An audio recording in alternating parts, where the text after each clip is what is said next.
And right now, the world is seeing the strength of American resolve in stemming the flow of lethal drugs to our country. Here, again, we've been focused, and here we've been clear. If you're working for a designated terrorist organization and you bring drugs to this country in a boat, we will find you and we will sink you. Let there be no doubt about it. President Trump can and will take decisive military action as he sees fit to defend our nation's interests. Let no country on earth doubt that for a moment. The days in which these narco-terrorists, designated terror organizations, operate freely in our hemisphere are over. These narco-terrorists are the Al-Qaeda of our hemisphere, and we are hunting them with the same sophistication and precision that we hunted Al-Qaeda. We are tracking them, we are killing them, and we will keep killing them so long as they are poisoning our people with narcotics so lethal that they're tantamount to chemical weapons.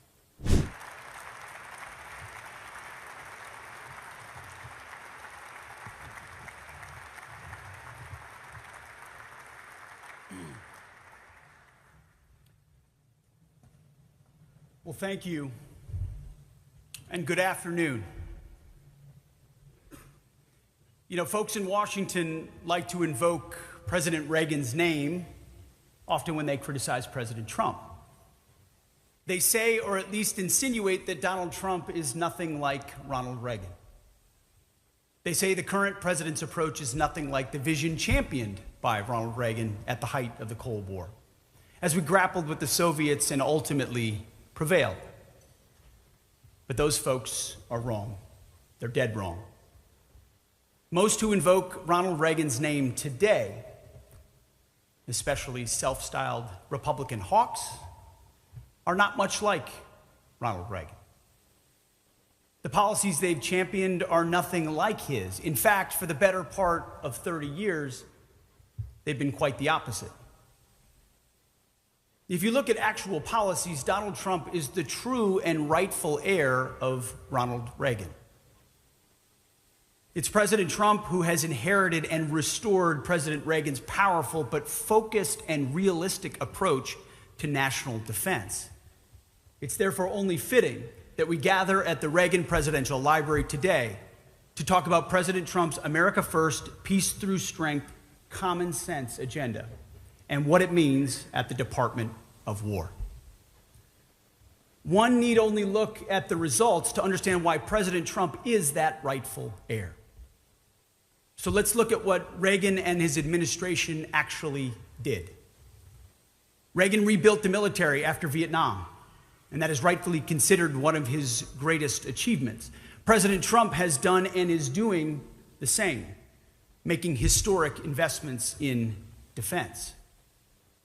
But President Reagan also believed sincerely in the peace part of peace through strength, as his actions showed. It was not a popular thing to do at the time, at the height of the Cold War, to talk to communists. Yet President Reagan did. During his high-profile meetings with Mikhail Gorbachev and others, Ronald Reagan saw the prudence and potential in engaging with our nation's adversaries from a position of strength, so he did, even in the face of fierce criticism at home, including from his own party. Now, President Reagan wasn't naive. He recognized that fruitful engagements with our adversaries were only possible from a position of strength, especially military strength, which is why he focused so much on building up the American military. We still talk about the Reagan buildup, and my kids and yours will someday talk about the Trump buildup. President Reagan and his team inherited a military worn down from their generation's endless war in Vietnam, and they took the lessons of that war to heart. This is why he was so deliberate in how he used the joint force. Indeed, the most famous military doctrine of the Reagan administration, named for his Secretary of Defense Caspar Weinberger, was specifically designed to correct for the failures that led to Vietnam. Among other key principles, the Weinberger Doctrine stipulated: 1, the United States should not commit forces to combat unless the vital national interests of the United States or its allies are involved. 2, U.S. troops should only be committed wholeheartedly and with a clear intention of winning. Otherwise, troops should not be committed. Third, U.S. combat troops should be committed only with clearly defined political and military objectives and with the capacity to accomplish those objectives. And fourth, the commitment of U.S. troops should be considered only as a last resort. This is sound stuff. And it was reflected in how President Reagan actually used the American military, namely in a focused, decisive manner, and only when he determined that it was in our nation's vital interest to do so. In fact, throughout his time in office, President Reagan only committed U.S. ground forces twice, in Grenada and in Lebanon. Otherwise, he focused the joint force on the Cold War-era threat and priority theater, Soviets in Europe. That's how President Reagan achieved peace through strength, always with a clear eye toward lasting peace. Suffice it to say, Ronald Reagan's disciplined, focused, and realistic approach was a far cry from the grandiose, nation-building, moralistic, and rudderless wars that many of his self-described acolytes led us into in the decades after Reagan left office. Wars my generation fought in. Indeed, it's only under President Trump's leadership during his first term and now that we've been able to restore America's greatness after years of suffering under the so-called bipartisan consensus, which is really just a euphemism for disastrous foreign policy. Out with utopian idealism, in with hard-nosed realism. To be specific, Ronald Reagan taught us the value of focused, powerful leadership, but his so-called disciples didn't heed that lesson. Since the end of the Cold War, a generation of self-proclaimed neo-Reaganites have touted Reagan's name, but didn't govern like him. All the bluster, none of the clarity. That's especially true in the military realm. This generation of self-proclaimed neo-Reaganites abandoned Reagan's actual wise policies in favor of unchecked neoconservatism and economic globalism. In economics, they dismantled our industrial base, shipping it overseas. At the same time, in diplomacy and defense, they swore off the clear-eyed, flexible realism of Reagan, Nixon, and Eisenhower. Instead, they set about trying to make America the policeman, the protector, the arbiter of the whole world. Democracy for all, they say, even in the Pesh River Valley. Even when people don't want it, can't do it. They turned American allies into dependents, all but encouraging these nations across Europe and around the world to free ride while we subsidize their defense with U.S. taxpayer dollars. These self-described neo-Reaganites sought global military hegemony under the auspices of peace through strength. Instead, we got rudderless wars in the Middle East, land war in Europe, and the economic rise of China. After presiding over such a poor performance, it's remarkable that these people still think they're qualified to speak in public, let alone moralize to the rest of us. Some of them have even been awarded for it on this very stage. But President Trump knows better. He knows what it means to restore peace through strength on an enduring basis, to put our nation's interests first and the American people first in a way that is practical, applicable, and common sense, that leaves, importantly, America better, but also leaves our allies better off. It's the vision that he ran on and led on in his first term, and he's building on it now in his second. It's a vision, not the quasi-imperialist delusions that led us to so many disasters in the recent decades, that will actually bring us back to the true legacy of Ronald Reagan. Out with utopian idealism, in with hard-nosed realism. Just look at the facts. Like President Reagan, President Trump is dedicated to both sides of the peace through strength coin, not just using that phrase as a thin veil for warmongering. In less than a year, President Trump has secured 8 major peace deals, including a historic end to the war in Gaza, and he's not finished yet. Even as we speak, under the president's leadership, we are working tirelessly to end the tragic war in Ukraine, a war that never would have started in the first place if he had been president. The world sees an entirely different America today. These historic opportunities for peace are not happening by chance. It's President Trump's vision and determination. Like President Reagan, President Trump is willing to talk to rivals, from Mikhail Gorbachev to Deng Xiaoping in the 1980s to Vladimir Putin and Xi Jinping today. This is born of strength, not weakness. It is born of clarity of purpose. Folks in Washington like to criticize President Trump for doing so, but those critics forget that this is exactly what Ronald Reagan did, and America was better off for it. Like President Reagan, President Trump also knows how important it is to negotiate from a position of strength, especially military strength. And at the newly renamed Department of War, thanks to President Trump's leadership and to Congress, we received a historic boost in funding last year and believe that is only just the beginning. Make no mistake about it, President Trump is hell-bent on maintaining and accelerating the most powerful military the world has ever seen. The most powerful, the most lethal, and American-made. The arsenal of freedom. We're also restoring the warrior ethos back to basics: readiness, accountability, standards, discipline, lethality. I'm not sure if you saw, but I recently gave a speech on that topic to a few generals in Quantico. The War Department is the sword and the shield of peace through strength. We are the Strength Department, and we stand ready to wield that sword as President Trump directs. The opposite of peace through strength is war through weakness. Wokeness, weakness, and war.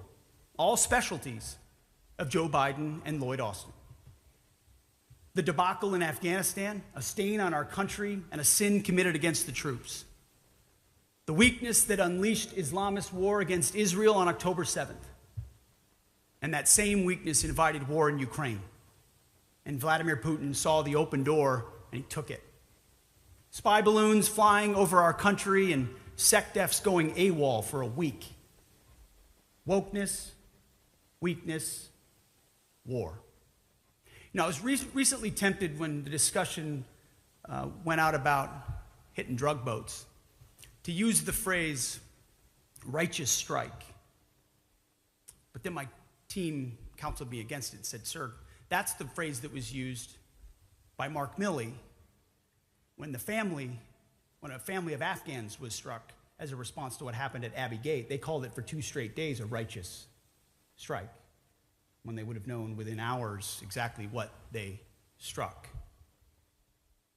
Weakness, wokeness, war. It's a new day. With Operation Midnight Hammer, the world saw, after decades of hemming and hawing, the decisive effect of American military strength in obliterating the Iranian nuclear program. President Trump said they can't have a nuclear bomb, and he meant it. Others have said it. President Trump did it. This operation was a textbook example of the Weinberger Doctrine in action. Decisive, focused, applied in a focused, clear-eyed way that advanced our nation's interests while avoiding another protracted war. Same goes for our limited but lethal actions against the Houthis in Yemen. Joe Biden tolerated the targeting of U.S. shipping.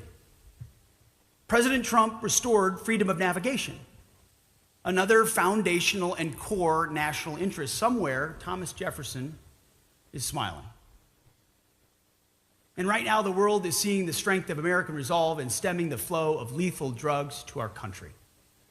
Here, again, we've been focused, and here we've been clear. If you're working for a designated terrorist organization and you bring drugs to this country in a boat, we will find you and we will sink you. Let there be no doubt about it. President Trump can and will take decisive military action as he sees fit to defend our nation's interests. Let no country on earth doubt that for a moment. Like President Reagan, President Trump knows how to do so in a way that is tied to a clear purpose with a decisive and credible theory of military victory. Just as the lessons of Vietnam informed Ronald Reagan and his Weinberger doctrine, so too the lessons of Iraq and Afghanistan guide President Trump and his secretary today.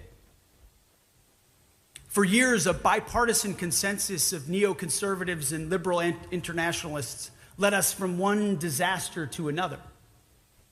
They sent our nation's sons and daughters to war after rudderless war, even as they allowed our allies to grow weaker and our potential rivals stronger.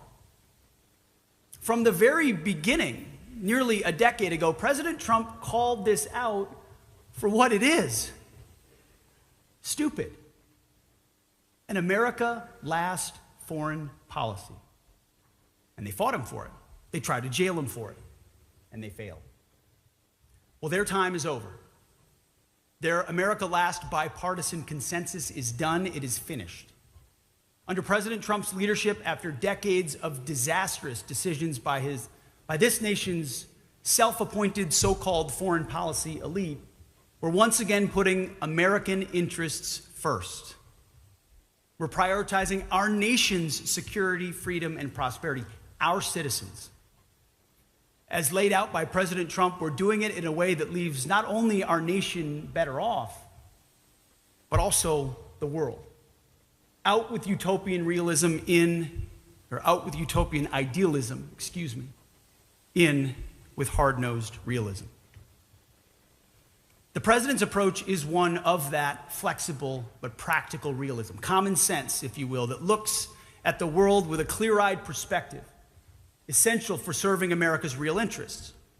The approach is informed by strategic rationality and cost-benefit assessments.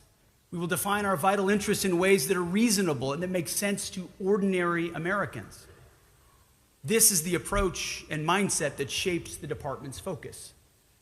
As a result, the War Department will not be distracted by democracy-building interventionism, undefined wars, regime change, climate change, woke moralizing, and feckless nation building. We will instead put our nation's practical, concrete interests first. We will deter war. We will advance our interests. We will defend our people. Peace is our goal. And in service of that objective, we will always be ready to fight and win decisively if called upon. As part of this mission, we are asking American taxpayers to fund the world's greatest military. We're asking mothers and fathers across America to trust us with their most precious resource, their sons and daughters. And we will honor their trust and their sacrifice. The historic recruiting and retention numbers of President Trump's first year show who the American people trust. This means we will not send America's best to advance foolhardy or reckless adventures halfway around the world. It also means not asking them to pick up the tab for allies who should fund their own defense.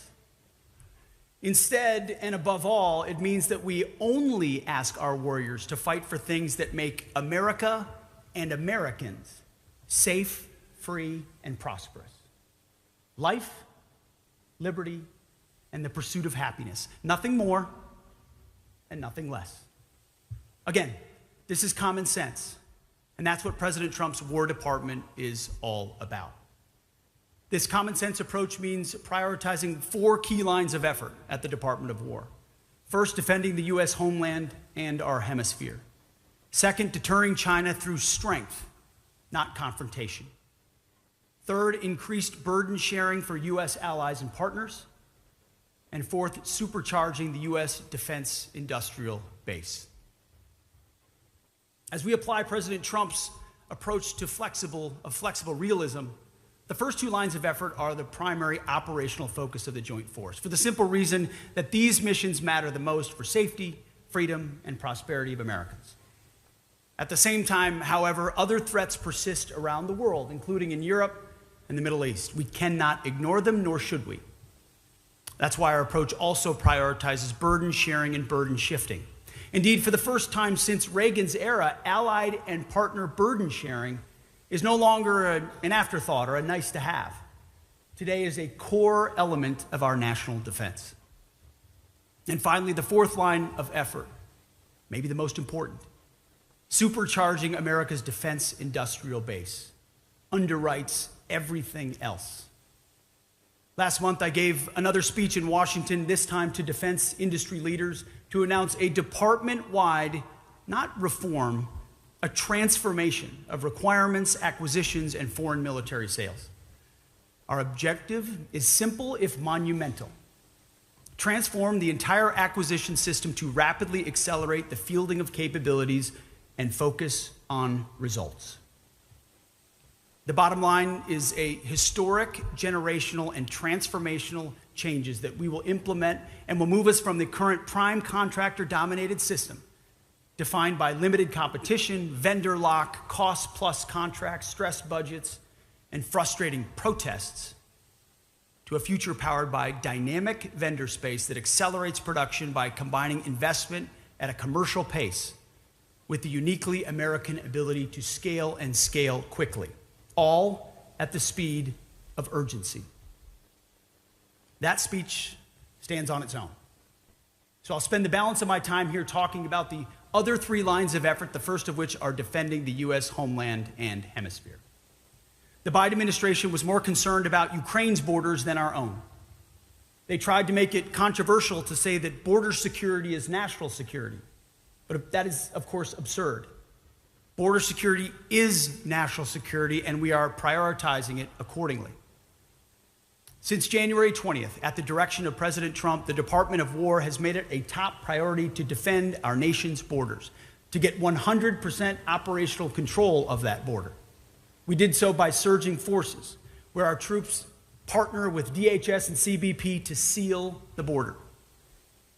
Under Joe Biden, tens of millions of illegals, and we have no idea where the hell they came from or where the hell they are, flowed across our border, not to mention lethal narcotics responsible for the death of hundreds of thousands of Americans.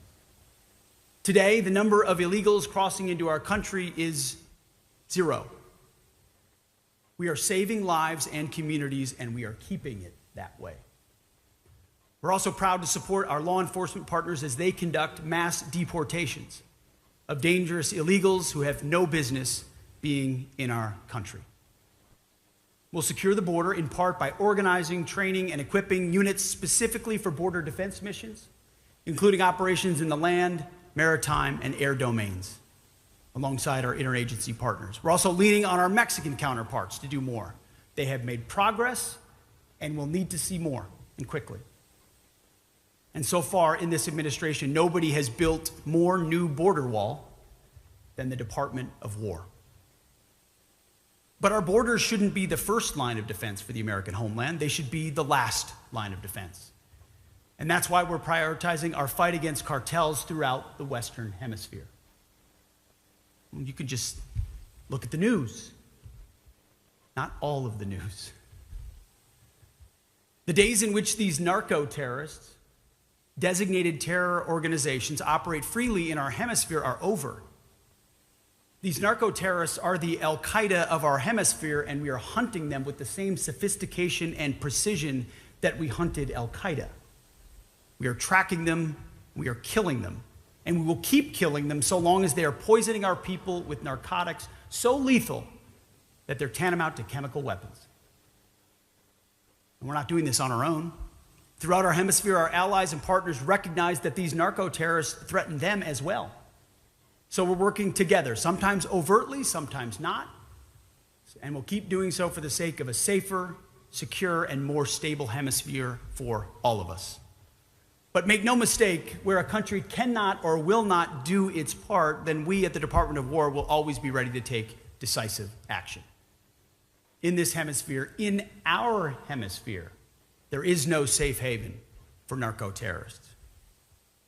Securing the border does not mean we're losing sight of other critical homeland defense missions. On the contrary, we're doubling down. One of the first executive orders signed by President Trump was for the creation of Golden Dome for America, a revolutionary approach to defend our nation from advanced aerial threats. And we're accelerating efforts on that right now. And Golden Dome will produce tangible protection for this country inside the time frame of this administration and beyond. President Reagan promised SDI, Strategic Defense Initiative. President Trump's doing the same thing. Now the tech is caught up, and we can actually build a Golden Dome for America, a game changer. At the same time, we're also rapidly strengthening our nation's ability to deter and defend against cyber attacks on Department of War and dual-use targets, including through the most comprehensive overhaul of U.S. Cyber Command since it was started 15 years ago. Nor have we lost sight of the threat of global jihadism. As with narco-terrorists, working alongside our partners in the IC and other agencies, as well as partners abroad, we will continue to hunt and kill Islamist terrorists with the intent and ability to strike our homeland. All of this, of course, rests upon the power of our nation's nuclear deterrent, which is the foundation of our nation's defense. Nothing else matters if we don't get this right, and so we will. As President Trump has said, we will modernize our nation's nuclear triad. We will develop additional options to support deterrence and escalation management, and we will never allow this nation to be left vulnerable to nuclear blackmail, even in a world where we face two other major nuclear-armed powers. And we will test nuclear weapons and nuclear delivery systems on an equal basis as others.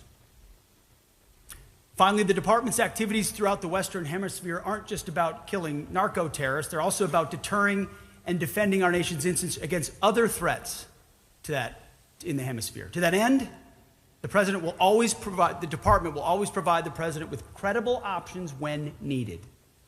That includes guaranteeing U.S. military and commercial access to key terrain, like the Panama Canal, the Caribbean, the Gulf of America, the Arctic, and Greenland.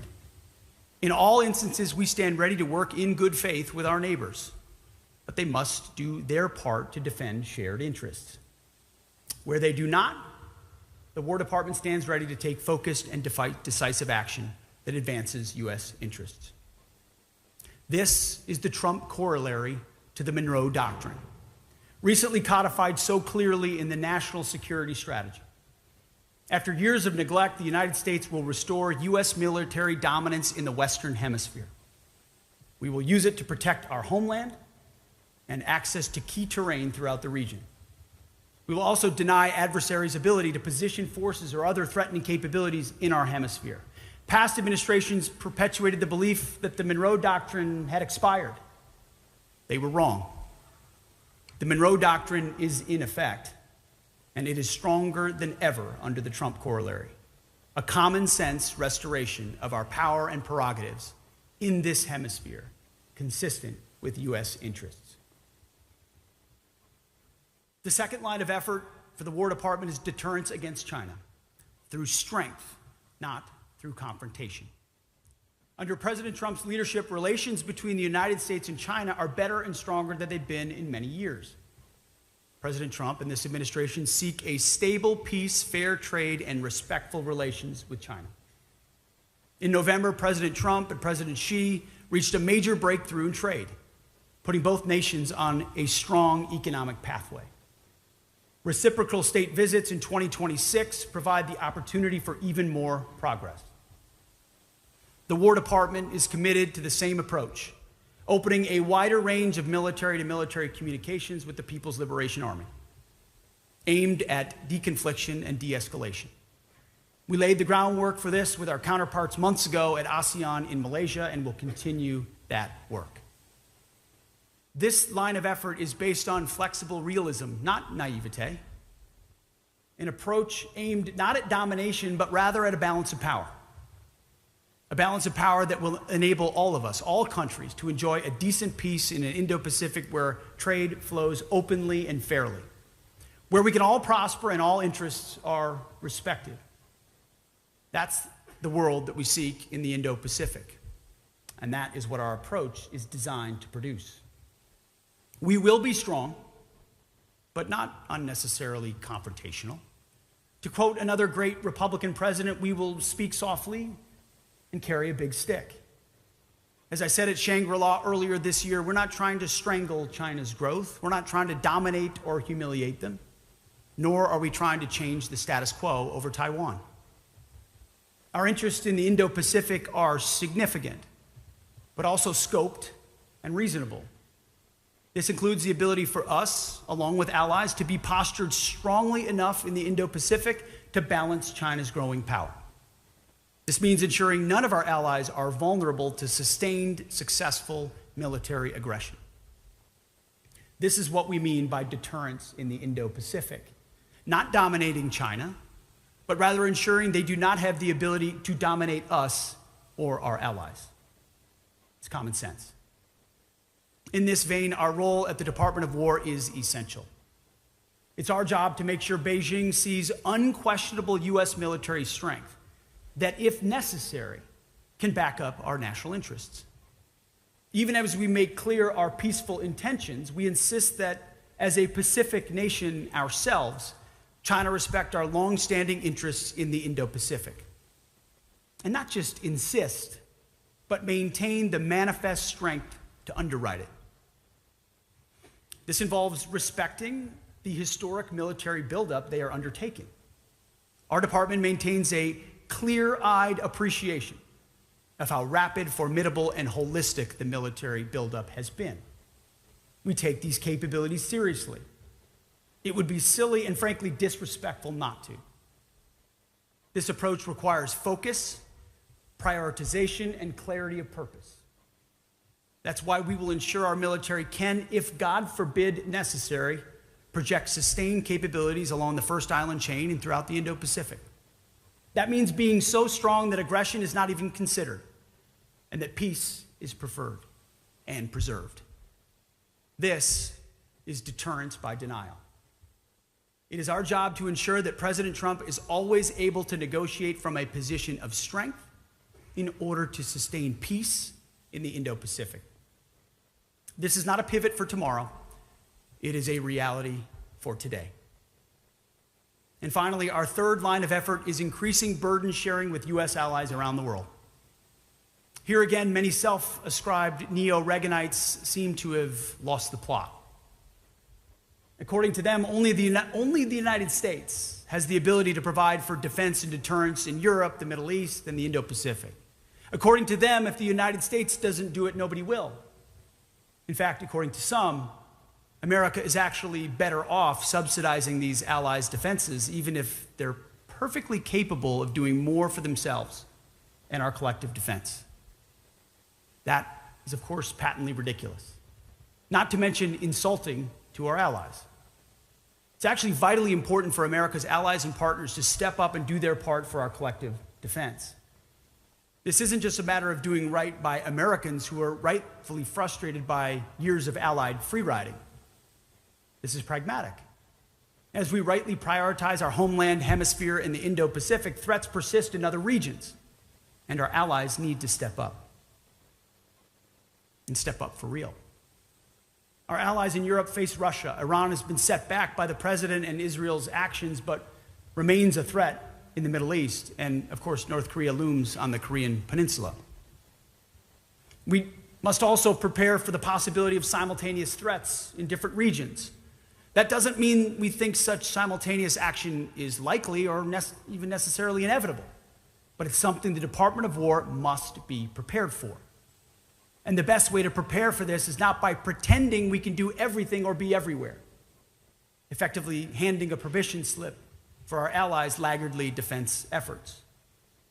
This neo-Reaganite attitude led us to fritter away our soldiers' lives, our national resources, and our citizens' support in rudderless wars. Our approach is fundamentally different and in keeping with the noble tradition of President Reagan as well as Nixon and Eisenhower. We will actually, for real, get our allies and partners to step up and do their part. We will no longer tolerate free riding. President Trump has shown the way with his historic leadership that yielded the commitments at NATO's Hague Summit.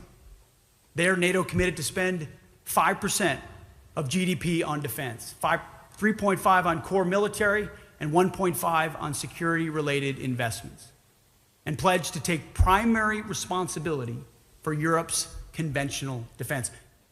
Things most folks sitting here just 5 years ago would have thought completely impossible.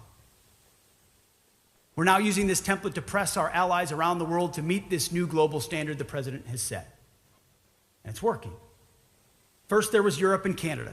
And just last month, South Korea committed to spend 3.5% of GDP on core military spending and assume the leading role in the ROC's conventional defense.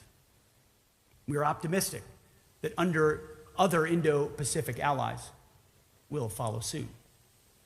In a few years, thanks to President Trump's visionary leadership, we will have our allies, which include some of the wealthiest and most productive countries in the world, once again fielding combat-credible militaries and boasting revived defense industrial industries.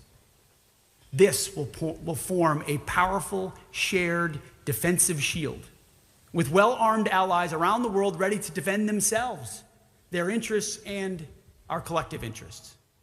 Real partnerships and alliances based on hard power, not just flags and fancy conferences based on theories and hot rhetoric. Our allies are not children. They're nations capable of doing far more for themselves than they have. It's time they stand up, and they are. In fact, many of them are nations who have proud and powerful martial traditions of their own, and we should treat them that way. We can and should and must expect them to do their part exactly as President Trump has. Model allies that step up, like Israel, South Korea, Poland, increasingly Germany, the Baltics, and others, will receive our special favor. Allies that do not, allies that still fail to do their part for collective defense, will face consequences. President Trump, makes sense to me, likes helping countries that help themselves. And we feel the same way. That's the nature of partnerships rather than dependencies. It's what we owe our friends, and most importantly, what we owe the American people. This is a period of great consequence for our great republic. Our forefathers fought and won the Cold War, ushering in a unipolar moment during which America stood alone. It was a time of tremendous opportunity, well earned after a century marked by 2 world wars and a Cold War, always under a nuclear shadow. Well, as you know, that unipolar moment is over, and we have an opportunity to define what comes next. Under President Trump's leadership, that's exactly what we're doing. The Department of War, at the president's direction, is laser focused on advancing America first, peace through strength, common sense efforts. We're reviving the warrior ethos. We are rebuilding our great military, and every day our warriors are reestablishing the deterrence that Joe Biden so foolishly gave away. We owe safety, freedom, and prosperity to the American people, and we will deliver. We will achieve peace through strength, which is what the American people voted for and what President Trump demands. And in doing this, we appeal to Almighty God, just as our forefathers did. George Washington, the founder of the War Department, appealed to God's providence during every step of our improbable revolution. On prayer, on bended knee, on the battlefield.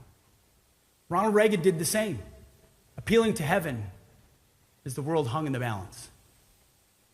We do the same today, with Jesus Christ as our guide. May he grant us the wisdom to see what is right and the courage to do it. May God bless our warriors, and may God bless our great republic. Thank you.